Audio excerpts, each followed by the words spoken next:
అది సెప్టెంబర్ 27, 2001. ఆ తేదీని ఎవరూ మర్చిపోయినా కూడా ఇద్దరు మాత్రం మర్చిపోరు. ఒకటి జూనియర్ ఎన్టీఆర్ అభిమానులు, రెండోది బ్లాక్ బస్టర్ సినిమాలను ఎంజాయ్ చేసే తెలుగు ప్రేక్షకులు.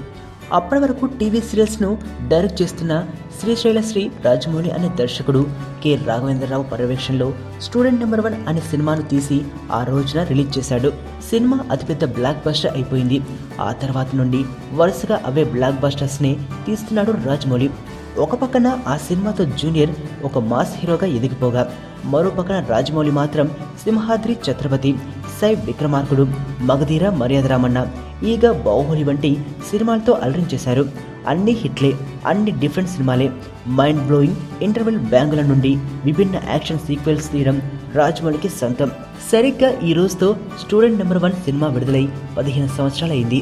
అంటే రాజమౌళి కూడా 15 బ్లాక్ బస్టర్స్ సంవత్సరాలు పూర్తి చేసుకున్నాడు అన్నమాట. అదేవిధంగా ఎన్టీఆర్ కూడా అప్పటికి నిన్ను చూడాలని వంటి పాయింట్లెస్ సినిమాను చేస్తూ ఉన్నప్పుడు ఈ స్టూడెంట్ నెంబర్ 1 అనేది అతని దశను పర్ఫెక్ట్గా మార్చేసింది. ఒక సింపుల్ హీరో నుండి యంగ్ టైగర్ రేంజ్కు ఎదిగాడు. బాక్సాఫీస్ను శాసిస్తున్నాడు.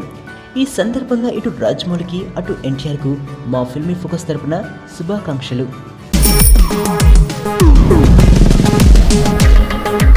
ప్రపంచంలో ప్రతి ప్రేమ కథ మధురంగా ఉంటుంది. మనది మనకు మరీ అద్భుతంగా ఉంటుంది. నా ఫీలింగ్స్ ఎక్స్ప్రెషన్స్ అన్నీ పేపర్ మీద రాసి తనకి ఇస్తాను రా. అవసరమా రా ఇదంతా? ఇన్ఫాచ్యువేషన్ రా. రే, అమ్మాయిని చూసిన వెంటనే అలా